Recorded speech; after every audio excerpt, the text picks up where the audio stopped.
लंबी मंजिल, और लंबी मंजिल पर जब साथ साथ चलते हैं और अकेले होते हैं तो जो मुसाफिर हैं वही आपस के रिश्तेदार और संबंधी और कुटुंबी हो जाते हैं। हारी और बीमारी के समय पर वही काम आते हैं। घर और गृहस्थी वही है, संबंधी और कुटुंबी वही है। हम और आप एक लंबी मंजिल के ऊपर चल रहे हैं और चलने के लिए आप लोग वो हैं जो हमारे साथ साथ कदम से कदम मिला करके और कंधे से कंधा मिला करके चल रहे हैं। आप लोगों के बारे में मुझे बहुत खुशी है। जहाँ गलतियाँ होती हैं वहाँ नाराज़गी भी आती है, और जहाँ गलती नहीं होती, जहाँ सहयोग आता है वहाँ खुशी भी होती है। आप खुशी और नाराज़गी से दूर हो गए? नहीं, दूर नहीं। इंसान है तो इसलिए दोनों ही मनस्थितियाँ उत्पन्न होती हैं। जब खड़ा हो जाता है तो उसका ऑपरेशन भी कराना पड़ता है, फिर उससे ड्रेसिंग भी करना पड़ता है, सिलाई भी करनी पड़ती है, तो ये भी करना पड़ता है ताकि वो जख्म अच्छा हो जाए। खाली डॉक्टर का काम हत्यारे की तरीके से चाकू चला देना और काट देना ही तो थोड़ी है। मरहम लगा देना और जख्म को अच्छा कर देना और उसकी मुसीबत को दूर कर देना, वो उद्देश्य होता है। इसलिए कोई कड़ी बात कभी सुनी हो आपने तो आप उसी उद्देश्य से समझना। अगर हम झल्लाते रहते तो फिर हमारी ये स्थिति नहीं होती। 75 साल की उम्र में हमारी काम करने की क्षमता जो कि तो है। अपनी पूजा उपासना से लेकर के जो कुछ भी हमको करना पड़ता है वो हम पूरी मुस्तैदी के साथ करते हैं। और अभी भी हमको कहीं ये नहीं मालूम पड़ता कि थकान आ गई और कमजोरी आ गई तो आप क्या खाते हैं और आपको कैसे इतना बचता है। वो हम खाते हैं आपका प्यार और आपका सहयोग। आपका सहयोग और आपके प्यार के बारे में और उसकी संभावना के बारे में जब हम विचार करते हैं तो ठीक हमारी मनोस्थिति उस किसान के समान होती है जो अपने खेतों को फलता हुआ और फूलता हुआ देख करके ये अंदाज लगाता है कि 2 महीने का समय बाकी है। 1.5 महीने बाद तो हमारे घर में कोठरा भरा हुआ होगा, हमारे घर में ये अनाज भरा हुआ होगा, फिर हम यहाँ बैल खरीदेंगे, फिर हम जो गाय लाएंगे, फिर हम उसके लिए ब्याह शादी करेंगे। वो जो उसको ख्वाब और मस्ती आती है, जो कल्पनाएँ आती हैं खुशी की, वो कल्पना है उस किसान को फागुन के महीने में बसंत बनाने के लिए मजबूर कर देती हैं और उसकी मस्ती देखती बनती है। आपने कोयल को देखा है ना? कोयल जब अपने आम के पेड़ के ऊपर बौर आता हुआ देखती है तो उसकी खुशी का ठिकाना नहीं होता और कूकती रहती है। और जब खुशी के वक्त आते दिखाई पड़ते हैं, आगे की संभावना है अच्छी वाली ज्वलंत होने वाली है, तो हर आदमी को खुशी होती है। घरवाली के पेट में बच्चा होने वाला होता है तो उससे पहले से ही उसकी माँ कपड़े सी करके तैयार रखती रहती है, पालना मंगा के तैयार रखती रहती है। ये होगा हमारा बच्चा होगा, उसको ये कपड़े पहनाया करूँगी, फिर इससे मेला हो जाया करेगा तो ये पहनाया करूँगी, ये क्या करूँगी। उसकी खुशी का ठिकाना नहीं है। हमारे ख्वाब कल्पनाओं की भी खुशी का ठिकाना नहीं है। तो क्या खुशी है आपको? हमारी सिर्फ एक खुशी है जिंदगी में हमने एक ही खुशी को देखा है और समझा है। एक ही लक्ष्य हमारा रहा है कि हम जिस समाज में हैं और जिस ज़मीन पर हम पैदा हुए हैं, जिस ज़माने में हम पैदा हुए हैं, उस ज़माने की मुसीबतों को हल्का करने में और इसकी सुख सुविधाओं को बढ़ाने के लिए हम जितना ज़्यादा से ज़्यादा काम कर सकते हों और फर्ज अंजाम दे सकते हों उतना हम दें। ये हमारा लक्ष्य है। और इस लक्ष्य में जितनी पूर्ति होती दिखाई पड़ती है उसी हिसाब से हमारी खुशी का ठिकाना नहीं रहता। हम बहुत पसंद है। आप में से कुछ पके हुए आम हैं, कुछ कच्चे आम, कुछ बहुत दिनों से साथ चल रहे हैं, कुछ अब बीच में से ही नए पड़े हैं। दोनों में कोई फर्क है नहीं, कोई खास फर्क नहीं है। दोनों की हैसियत एक है। जो गांव से हमारे साथ में तीर्थ यात्रा के संगति में चले थे वो भी हमारे लिए वैसे हैं। नहीं साहब हम तो साथ नहीं चले, हम तो रिश्ते में साथ पड़े थे, तो आप भी वैसे ही। आप में और मैं तो उनमें कोई फर्क नहीं पड़ता।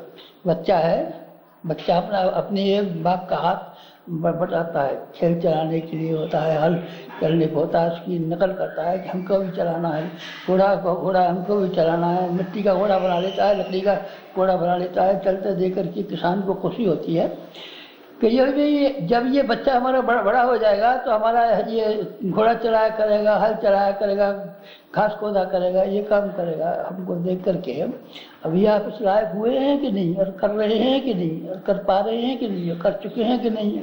अभी ये इन सवालों की गहराई में मैं नहीं जाता कि संदेश को केवल हमारे कार्यकर्ता सुन रहे होंगे, संवैधानिक सुन रहे होंगे। होगी, वो समझदारी है।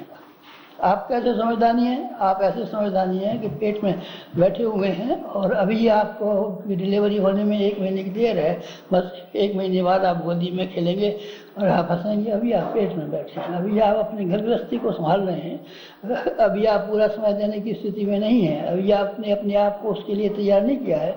ठीक है, तो क्या की बात है। ये लोग जो यहाँ हैं अब या लगातार निरंतर काम कर रहे हैं, इनकी भी पहले वैसी स्थिति थी। अपने आप को विचार करते थे, करें कि न करें, देखें कि न देखें, होगा कि न होगा, तो तैयारी करेंगे, सब उसमें नवंबर में चलेंगे, अरे साहब यही तो बहुत जल्दी है, दिक्कत पड़ेगी, अच्छा उसमें मार्च में चलेंगे। अच्छा मार्च की तैयारी हुई, फिर देखा कि अभी तो कुछ और ही है, ये काम और बाकी रह गया है, इसीलिए मार्च की बजाय मई में चलेंगे। अच्छा मई में निश्चित रूप से। इनकी भी ऐसी स्थिति थी, आपकी भी ऐसी स्थिति है। जो 1 महीने भर के शिविर में जो आते हैं, जो कार्यकर्ता, वो क्या सीखने आते हैं आप बताइए? आप चोरी करना सीखने आते हैं, बंदूक चलाना सीखने आते हैं, जुआ खेलना सीखने आते हैं, डकैती करना सीखने आते हैं, क्या सीखने आते हैं? यही सीखने आते हैं कि जो हमारी वंश परंपरा है उसको हम पूरा करेंगे। हमारी वंश परंपरा है, हम अपनी वंश परंपरा का ध्यान रखते हैं।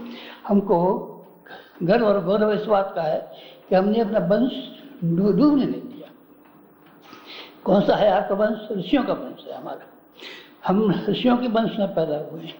गांव में पैदा हुए थे? नहीं, हम गांव में पैदा नहीं हुए। हम ऋषियों के अंशधर और वंशधर, इसीलिए हमको अपनी परंपरा का बराबर ध्यान है। आप लोग उस हमारी वंश परंपरा में पहले से शामिल हो गए हैं या अभी नए नए हुए हैं, इसमें कुछ फर्क नहीं पड़ता। आज का बच्चा कल जवान हो जाएगा, कल का जवान परसों बुढ़ा हो जाएगा, परसों का बुढ़ा अगले दिन मर जाएगा, फिर नई पीढ़ी आ जाएगी। ये क्रम तो चलता ही रहता है, ये सृष्टि का क्रम है। इसलिए इससे फर्क क्या पड़ता है? बच्चे को देख करके और किशोर को देख करके और जवान को देख करके आपके मन में कुछ फर्क आता है? नहीं, कोई खास फर्क नहीं आता। आज का बच्चा कल की किशोर होने वाला है, कल का किशोर परसों जवान होने वाला है, परसों का जवान आगे बुढ़ा होने वाला है। ये क्रम चलता रहेगा। फिर हमको नई फसल उगानी है, नई चीज़ों को उगानी है, नया जमाना उगाना है, नया मनुष्य पैदा करना है, नया समाज पैदा करना है, नया माहौल पैदा करना है, नया वातावरण पैदा करना है, नई परंपराएं पैदा करनी है। यानी हमको कितने ख्वाब है हमारे।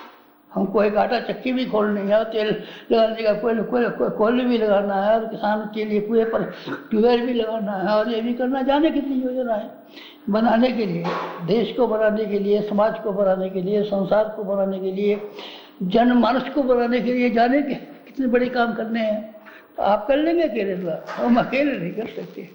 अकेले तो हम वैसे भी नहीं कर पा रहे। हम जो काम करते हैं, हम माने हमारा जीवात्मा काम कर लेता है तो अकेला कर लेता है। हमारे जीवात्मा के ही है, निश्चय हमारे जीवात्मा के ही है, संकल्प हमारे जीवात्मा के ही है, लेकिन वो अकेला कर नहीं सकता। कैसे करता है? सहयोगियों के साथ साथ करता है। साथ ही उसको न मिला होता तो हम वो काम करने में समर्थ नहीं होते। जब हम मरने के बाद में भूत हो गए, वो तो हो गए थे और हवा में घूम रहे थे, तो हम कोई काम नहीं कर सकते थे। न हम शांति कुंज बना सकते थे, न हम प्रज्ञा अभियान का गठन कर सकते थे, न हम कुछ भी कर सकते थे। जीवात्मा थे हम। आप क्या कर सकते थे? हवा में घूमते थे और ऐसे ही किसी को डरा दिया, किसी को सपना दे दिया, ऐसे ही घूमते थे। हम कहते थे बेचुसले काम कर। पर अब हमारे बहुत सारे सहयोगी हैं। कौन कौन से सहयोगी हैं बताइए इनके नाम। चलिए हम सहयोगियों के नाम बताते हैं। एक है हमारा 2 साथी हमारे हाथ नहीं, इनकी उंगलियां भी। हाथ अगर लकड़ी के डंडे की तरीके से लगा दिए होते लंबे तो इससे क्या होता? अब इसमें उंगलियां लगी हुई हैं, नाखून लगे हुए हैं, परुए लगे हुए हैं, हथेली की मोड़ लगे हुए हैं, या यहाँ जोड़ लगे हुए हैं, या ये जोड़ लगे हुए हैं, सब मिला करके बने हैं हाथ। अकेले हाथों से करते नहीं, अकेले हाथों से नहीं करते। पैरों से भी हम काम करते हैं, जवान से भी हम काम करते हैं, आंखों से भी हम काम करते हैं, कान से भी हम काम करते हैं। इन सारी इंद्रियों को और सारे सरंजाम को मिला देने से बनते हैं हम नहीं। हमारा साधन, हमारा समुदाय, हमारा संप्रदाय, हमारा संगठन इतना बड़ा है, इसलिए हम कुछ काम करने में समर्थ हैं। नहीं तो हमारा हम हवा में घूमते रहता, चिल्लाता भी रहता कि हम तो कोई सुनता ही नहीं। यहाँ हम अकेले हैं? नहीं, अकेले नहीं, बहुत है हमारे पास। कई आदमी अकेले आप कर लोगे ना, अकेला आप नहीं कर पाएंगे। अकेले हमारे बुढ़ापे के शरीर में, जवानी में भी अकेला काटना तो आदमी के लिए मुश्किल हो जाता है, क्योंकि फिर उसके लिए उसके घर में आटा ना हो, चक्की ना हो, चूल्हा ना हो, तवा ना हो, बर्तन ना हो, तो फिर खाना भी नहीं खा सकता। आप लोग हमारे संगठन में, संगठन नहीं, हाथ पाँव है हमारे, हाथ पाँव है। जैसे हमारा हम जो है उसके साथ साथ में इतना बड़ा सरंजाम लगा हुआ है, जिसमें कि पैरों की उंगलियाँ भी शामिल है, हाथों की उंगलियाँ भी शामिल हैं, इसमें हमारी जबान भी शामिल है, दांत भी शामिल है, मुंह भी शामिल है, हजम करने वाला पेट भी शामिल है, विचार करने वाला दिमाग भी शामिल है। आप भी उसी तरह के हैं, आप भी उसी तरह के हैं, लेकिन हमारा एक विचार है कि आप अगर हमारी बिरादरी में रहें तो हमारी क्वालिटी का ख्याल रखें और हमारी इज्जत का ख्याल रखें और अपनी इज्जत का ख्याल रखें। विचार जब आता है तो कहते हैं अरे भले आदमी बामन कौम में जन्म लेकर के तुझे ये खा रहा है, मांस खा रहा है, तुझे शर्म नहीं आती? नहीं, तो हमारी बिरादरी में शामिल हो गए। इतना काम तो हो गया, इतना संस्कार तो हो गया कि आप हमारी बिरादरी में शामिल हो गए, आप हमारे वंश में शामिल हो गए, आप हमारे कुटुंब में शामिल हो गए हैं। अब केवल सवाल इतना बढ़ रह गया है कि जो कुछ करना है वो कब करेंगे, कितना करेंगे, कब से करेंगे, बस। और तो गुरुजी क्या का काम करने हैं हमको? अच्छा काम हम बहुत बता रहे हैं। हमारी 20 सूत्री योजना है, 10 सूत्री योजना है, शिखरों की योजना है, 14 प्रज्ञा पुस्तकालय की योजना है, सामूहिक विवाह कराने की योजना है, यज्ञ की योजना है, और योजना बहुत योजना। जो आदमी जिस लायक है उसको वृक्षारोपण से लेकर के और जाने क्या क्या कर तो क्या काम बताने, उन्हें आप बताएंगे ना, उन्हें हम बताएंगे आप, क्योंकि वो आप पुस्तकों में पढ़ना, उन्हीं बातों को जो रोज़ लिखते रहते हैं, रोज़ हम छापते रहते हैं, उन्हीं बातों को फिर आपको बताएं कि आपको ये करना चाहिए ना, उसके लिए हमको नहीं कहना है। तो क्या करना कहना है आपको व्यक्तिगत रूप से हमसे जो कहना कहे, बिल्कुल बिल्कुल बिल्कुल ठीक है। आपसे व्यक्तिगत रूप से जो हमको कहना है वो देखना है। हमको ये कहना है आप 3 चीज़ों को ज़रा कम कर सकें, बस फिर आप जरूर सेवा कर लेंगे। आप 3 काम कर लेंगे तो हमारे इम्तिहान में से, और ये हम समझ लेंगे कि आप हमारे पक्के, सच्चे, ईमानदार और इस तरह के एक कुटुंबी है जिनसे लंबी आशा कर सकते हैं। एक बात मुझे आपसे कहनी है, लोग को आप कम कर देता, लोग को आप घटाना शुरू कर। लोग को आपने घटाना शुरू नहीं किया तो ये लोग तो रहेगा नहीं। मनुष्य को एक होकर के जीना पड़ेगा। वक्त आ रहा है, कम्युनिज्म आ रहा है या अध्यात्मवाद आ रहा है या दोनों का सम्मिश्रण आ रहा है। जो कोई भी आ जाए किसी आदमी को धनी नहीं रहने देगा, संपत्तिवान होकर के नहीं दे सकता। दूसरे कम खर्चे में गुजारा करने वाले लोगों की तुलना में कुछ आदमी अगर इस तरीके से रहेंगे जो बहुत खाना चाहते हैं, बहुत जमा करना चाहते हैं, बहुत ठाट बाट बनाना चाहते हैं, दुनिया उनको जिंदा नहीं रहने देगी। आप कुछ ध्यान रखें, क्योंकि हमारी योग्यता ज़्यादा है तो अब नहीं, आपकी योग्यता ज़्यादा है तो जितना आपको ज़रूरत है वो हम देंगे आपको। आप पढ़े लिखे हैं कि लड़के तो हम आप कॉन्टेंट में खरीद के देंगे। आपकी आंखें कमज़ोर हैं तो आपको चश्मा खरीद के देंगे। सबको चश्मा दीजिए तो हमको भी मिलेगा नहीं, ऐसा आपको चश्मा देंगे। आप पुस्तमें हैं तो आपको साइकिल देंगे। नहीं साहब एक बाइसिकल सबको दीजिए, नहीं एक बाइसिकल सबको नहीं देंगे। जो काम करता है उसको ज़रूर देंगे, जिसकी इतनी आवश्यकता उतना ज़रूर देंगे। लेकिन लोग उसे क्या कहते हैं कि औसत नागरिक, यानी भारत का सामान्य नागरिक जितने में गुजारा करता है उसकी तुलना में अगर कहीं आप ज़्यादा मांगते हैं, ज़्यादा खाना चाहते हैं, ज़्यादा पहनना चाहते हैं, ज़्यादा जमा करना चाहते हैं, ज़्यादा बच्चों को मालदार बनाना चाहते हैं, ज़्यादा जीवन पहनना चाहते हैं तो फिर आप देख लेना, फिर आपका सारा समय इसी में चला जाएगा। आपका दिमाग भी चला जाएगा, समय भी चला जाएगा, शक्ति भी चली जाएगी, आपके पास जो कुछ भी है सब खर्च इसी जाल में हो जाएगा और आप संपन्न बन जाएंगे, नहीं संपन्न नहीं बन जाएंगे। आप गरीब थे, अब गरीब रहेंगे। माँ के पेट में से आए थे तो बिल्कुल गरीब थे, काल मोटी तक नहीं थी। और जब आप जाएंगे तब आप बिल्कुल खाली हाथ होकर के जाएंगे, एक लंगोटी भी आपके साथ जाने वाली नहीं है। आप बिल्कुल खाली हाथ आए, खाली हाथ चले जाएंगे। यहाँ का जंजाल है, ये जंजाल या ज़मीन का ज़मीन पर पड़ा रहता है। जो जब तक जितने दिन तक जिस तरीके से इस्तेमाल कर ले, ये उसकी बुद्धि और अकल के ऊपर है। जो ज़्यादा करना चाहे ज़्यादा कर ले, कम करना चाहे कम कर ले, पर ये जाएगा नहीं सारा। और आप खा भी नहीं सकते बहुत सारा, खाइए 9 रोटी खा के दिखाइए अच्छा 20 रोटी खा के दिखाइए, अच्छा बहुत से कपड़ा पहन के दिखाइए, अच्छा 25 गज लंबा कुर्ता पहन के दिखाइए, पहन सकते हैं एक बार। हर आदमी का कोटा भरा हुआ है, उतने ही सीमित में रहना चाहिए। और यही इंसाफी है और यही आदमी की विचार करने का सही तरीका है कि लोभ के बारे में आदमी अपने आप को सीमित करे। जितना ज़्यादा सीमित कर सकता होगा लोभ के बारे में, सही मायने में आध्यात्मिकता का, उतना ही पास कर लिया, ऐसा हम मानेंगे। पर एक क्या ही नंबर है इसका कि जितने लोग जितना कम कर लिया वो आदमी अध्यात्म की दृष्टि से, लोक सेवा की दृष्टि से, परोपकार की दृष्टि से, ऋषि परंपरा में शामिल होने की दृष्टि से उतना ही पास हो गया।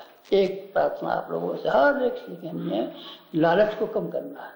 जितने में कम से कम में गुजारा कर सकता है हिंदुस्तानी नागरिक, उसमें गुजारा करना, बस फिर आपको खूब मौका मिलेगा, बहुत मौका मिलेगा, बहुत मौका मिलेगा, बहुत मौका मिलेगा, बहुत मौका मिलेगा। और क्या करें गुरु जी? और बेटे ये कहता हूँ कि जो आपका कुटुंब है, उसको कुटुंब को सीमित मत रखना। हमारे दो लड़के हैं, दो लड़कियाँ हैं, 4 है, और लड़कियों के 3 देवते हो गए हैं, और लड़कों के 4 नाते हो गए। हाँ ठीक है, हो गए तो बहुत अच्छी बात है। भगवान करे खूब बच्चे पैदा हो, पिल्ले पैदा हो, पिल्लियाँ पैदा हो, कबूतर पैदा हो, मुर्गे पैदा हो, ये तो बहुत अच्छी बात है। लेकिन ये कुटुंब नहीं है आपका। आप कुटुंब का दायरे को बढ़ा देंगे।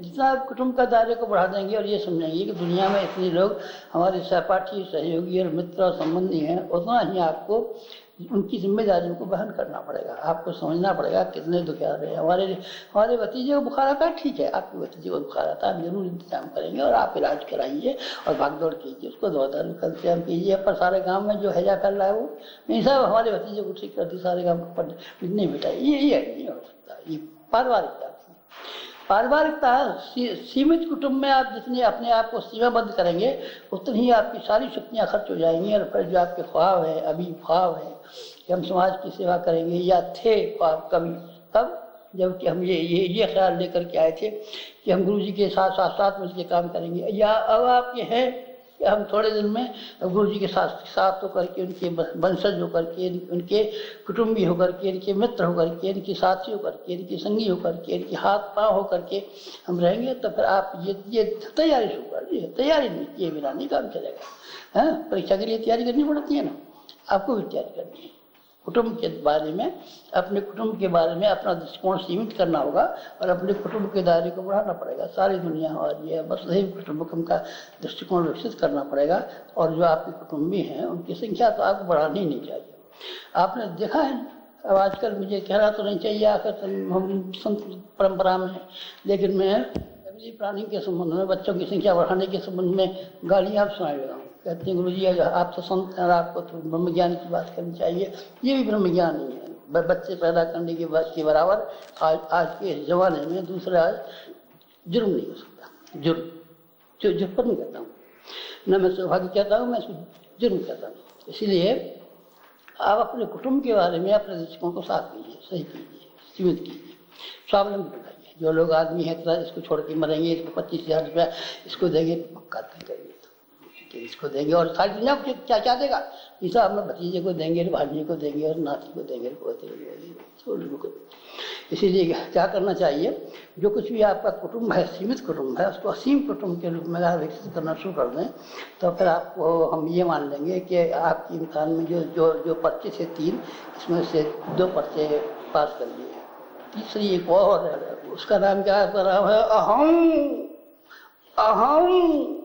अहंकार कैसे कहते हैं इसको? ये तीसरा जो अहम है, अहंकार, इतना राक्षस, इतना प्रसाद, इतना चांडाल, इतना चोर, इतना बेईमान, इतना हत्यारा, इतना कसाई, इतना जालिम, इतना जल्लाद है कि इसकी बराबर सार्वजनिक क्षेत्र में काम करने वाले के लिए और कोई बुराई नहीं हो सकती। बाकी औरों के लिए और बुराई है, कोई चोरी भी बुराई है, उनकी बुराई है, पर लोक सेवा की दृष्टि से के क्षेत्र में प्रवेश करने वाले ने, जिस किसी ने भी अहम कहना शुरू कर दिया, समझ चाहिए कि बस अब ये मरेगा, अब ये मरेगा, ये सेवा नहीं करेगा। आप तैयारी कीजिए कि आप छोटे से छोटे होकर के रहें, ज़्यादा से ज़्यादा मशक्क़त करना शुरू करें। मशक्क़त में बड़ा मज़ा है। तो हमारी हड्डियों को खोल के देख रहे हैं, इस तरीके से पीसी हमने, इस तरह की पीसी है, की तरीके से। हड्डियों को दान तो नहीं दिया हमने, लेकिन हमने हड्डियों का तेल निकाल दिया, इसमें नहीं है शक। इतना परिश्रम जब से हमने होश संभाला है, उस दिन से लेकर के आज 73 वर्ष की उम्र तक हमने इतनी ज़्यादा मशक्क़त, इतनी ज़्यादा मेहनत की है, हम ही जानते हैं। अगर हमारी बराबर मेहनत और मशक्क़त करें तो कम से कम 5 आदमी को मिला करके आपको मेहनत करनी चाहिए। आप खूब परिश्रम करना, अभी से अभ्यास करना, इतना अभ्यास करना कि आपका 1 सेकंड खाली न होने पावे और 1 मिनट खाली न होने पावे। एक दूसरा ये करना, नम्र बन के हर एक को अपने से बड़ा मानना। गांधी जी ने हमको ये सिखाया था। हम जब गांधी जी के आश्रम में रहने के लिए गए तो उन्होंने ये कहा कि सबसे छोटा होकर रहना चाहिए। मैं साबरमती आश्रम में टट्टियाँ साफ करता रहा, बहुत अच्छी तरीके से साफ करता रहा, और ऐसे काम करता रहा जो ऐसे लकड़ी की चिराई का काम है, इसका काम है, जो छोटे मोटे साग काटने का काम है, झाड़ू लगाने का काम है, छोटा करने लगा।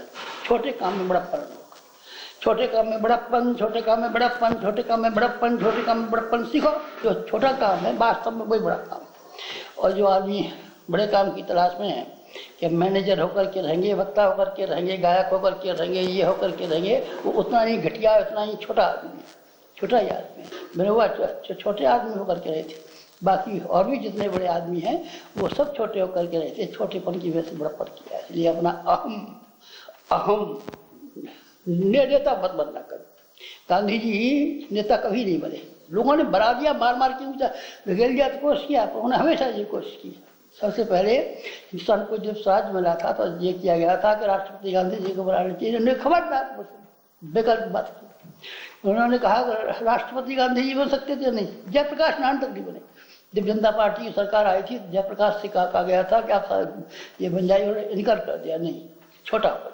नेतागिरी को आगे बढ़ाने के लिए ये मत करना कोशिश की हम नेता हो जाए, हम बड़े हो जाए, हम यहाँ होकर के रहे, हम सबका हुक्म चलाए में, हम हुकूमत चलाए में हमारी इज्जत हो और हमको मान मिल जाए और हमको कुर्सी पे बैठना पड़े और हमको आत्मा को मेहनत न करनी पड़े। ये जो है दोष कभी तुम में आ गया, तुम 2 करोड़ हो जाओगे। फिर बजाय तुमको प्यार करने के, जो तुम्हें देख देख करके अब तक मेरा इतना प्यार भीतर से उमड़ा पड़ रहा है कि सारे प्यार को अपने को बखेर दूं तुम्हारे ऊपर, अपने तप को और अपने पुण्य को और अपने ज्ञान को सबको बखेर दूं तुम्हारे ऊपर। ये जो मेरा भाव है फिर नहीं रहेगा। फिर तुम्हारा घटियापन देख के बच्चा टट्टी से अपने आप को सान लेता है तो उसकी माँ का बराबर मन ये होता है कि इसको पहले धोए और साफ करे, बाद गोदी में लेंगे। नहीं मम्मी अभी गोदी में नहीं बेटा, जब तक टट्टी से सना हुआ है तब तक ये टट्टी से सरना है। जो जितना अहंकारी है, जितना अहम जितना ज़्यादा हो गया है, बड़ा हो गया है, जो बड़े काम करना चाहता है छोटे काम से जी चुराता है। और जो आदमी काम से चोरी करता है, आलस्य दिखाता है, वो सीधे आलस्य दिखाता है कि देखो काम करने वाले तुम लोग हो, मेहनत मजबूर हो, तुम लोग काम करो, हम तो बड़े आदमी काम करते हैं। कहीं बड़े आदमी बैठे रहते हैं, श्रेष्ठ लोग बैठे रहते हैं, बाबा जी लोग बैठे रहते हैं, महंत लोग बैठे रहते हैं, तो हम बैठेंगे, बैठने वाली शान है। नहीं बेटा ये मत कर। बस ये किया तो हम तो समझना चाहिए कि हमारी तुम्हारी कुट्टी हो जाएगी और हमारे तुम्हारी जो हमारी उम्मीदें हैं, हमारी फसल के ऊपर पाला पड़ जाएगा, टिड्डी आ जाएगी। पाला पड़ जाता है, टिड्डी आ जाती है तो अच्छी हरी भरी फसल चौपट हो जाती है। 3 दुश्मन हमारे, लोभ बड़ा राक्षस है। लोभ को घटा देना अच्छा, और लोभ के अलावा मोह को घटा देना, ज़्यादा न बाल बच्चे बढ़ाना और न बाल बच्चों के बारे में ये ख्याल करना कि ये तो हमारा लड़का ये विलायत ही जाएगा और वकील ही बन के रहेगा और फलाना ही बन के रहेगा और हमारी लड़की के ब्याह में 32,000 रुपये का सोना खर्च होगा। ये मत देखना। ठीक है, जितने भी नागरिक हैं भारतवर्ष के, उन्होंने तुम्हारे बच्चे भी हैं और पड़ोसी के बच्चे भी हैं और औरों के बच्चे भी हैं, तुम्हारे बच्चे भी हैं। इसीलिए बच्चों के लिए कमाई छोड़ जाना, धन छोड़ जाना, जायदाद छोड़ जाना, जमीन छोड़ जाना, इसकी अपेक्षा ये अच्छा है कि उनको हाथ पांव से काम करने के लायक बना दो, स्वावलंबी बना दो। बस ये तुम बना लोगे तो ठीक हो जाएगा। और अपनी नम्रता के बारे में और मशक्कत के बारे में, नम्रता के बारे में नंबर 1 और नंबर 1 उसको बड़ा सबसे आगे काम में सबसे आगे रहता है। 3 कीमतें हैं कि तुम हमारा प्यार मांगते हो क्या? 1, क्या तुम भगवान पर विश्वास करते हो? 2, क्या तुम युग और समय की समस्याओं की मांग को पूरा करने के लिए उत्साह से भरे हो? 3, क्या अपने व्यक्तित्व को और अपने जीवन को महान बनाने के लिए वास्तव में तुम्हारी इच्छा है? अगर ये सब बातें हैं तो मेरी प्रार्थना है आपसे, आपके सारे के सारे दुश्मन, जो किसी आदमी के असली दुश्मन, ना आपका दुश्मन सांप है, ना आपका दुश्मन बिच्छू है, ना आपका दुश्मन चोर है, ना आपका दुश्मन डाकू है, कोई नहीं है दुश्मन। बस आपके 3 हैं, दुश्मन ये जितनी मात्रा में आपके साथ लगे रहेंगे उतनी आप भारी हो जाएंगे, बोझिल हो जाएंगे, वजनदार हो जाएंगे, अहंकारी हो जाएंगे, घमंडी हो जाएंगे, दिखावटी हो जाएंगे। और अगर काम भी करेंगे तो ऐसे बेहुदे ढंग से करेंगे जिससे जो काम न करने के बराबर हो जाएगा। उसकी हजारों परिस्थितियाँ पैदा हो जाएंगी और पीछे मुसीबत पैदा हो जाएगी। ये मैं आप सबसे कहता हूँ, मेरे गुरु ने भी मुझसे ये कहा था, मैं भी आपसे ये कहता हूँ, लोभ और मोह और अहंकार को त्याग करने के लिए जितने भी कदम बढ़ा सकते हो बढ़ा। अपने आप को तैयार करना, अपने स्वभाव को तैयार करना, अपने दिमाग को तैयार करना, अपनी आत्मा को तैयार करना, अपने मन को तैयार करना, जो कुछ भी सबको तैयार करना हो उस सबको तैयार करने के लिए अपने आप को लगाने की कोशिश करना। अगर तुम जितने ज़्यादा सफल हो जाओगे उतने आप मेरे नज़दीक चले आओगे। चुंबक के साथ लोहा खिंचता हुआ आता है, तुम लोहा बन जाना, मैं खींच लूँगा तुमसे और हमारे पास जो जीवन का सार है वो मैं सुपुर्द कर दूँगा तुम्हारे बस। और मैं क्या कहूँ तुमसे, मैं तुम्हें बहुत प्यार करता हूँ और बड़ी उम्मीदें लगाए बैठा हूँ। जो कार्यकर्ता साथ आ गए उनसे भी और जो कार्यकर्ता नए आने की तैयारी कर रहे हैं उनसे भी मुझे बहुत उम्मीद है, क्योंकि देश का, समाज का और विश्व का जो भविष्य बनना है जिसके लिए हम काम कर रहे हैं वो आपके सहयोग से ही होगा। और आपका सहयोग तब माना जाएगा जबकि आप सही और खरे व्यक्तित्व को लेकर के हमारे पास आएंगे। आप निकम्मा व्यक्तित्व, गंदा व्यक्तित्व, फूहड़ व्यक्तित्व, बेहुदा व्यक्तित्व, अनगढ़ व्यक्तित्व लेकर के हमारे साथ आ गए तो और परेशानी पैदा करेंगे। आपका वजन और लादना पड़ेगा उल्टा, और आपके बदले की निंदाएं भी हमको सहन करनी पड़ेंगी। नहीं, ये मत करना। बस बराबर रोज अपने आप से पूछते रहना कि हमने अपना लोभ घटाया, हमारे मोह को काबू में आया, हमारा अहंकार घटा, हमारी सहनशीलता बढ़ी, हम नम्र बने। बस ये सवाल थोड़े से ही अपने आप से रोज पूछते रहोगे तो मेरा ऐसा ख्याल है कि तुम्हारा जीवात्मा ही तुमको इतना गुरु का काम करेगा और इस लायक बना देगा कि तुम बढ़िया से बढ़िया काम करने में समर्थ हो सको और मिशन के लिए बड़े उपयोगी सिद्ध हो सको, मेरे प्राण प्यारे बन सको, भगवान के आपको दुलारे बन सको, समाज के लिए वो काम कर सको जिसको करने के लिए हम आपको कहते रहते हैं और हमने कहा। बस आज की बात।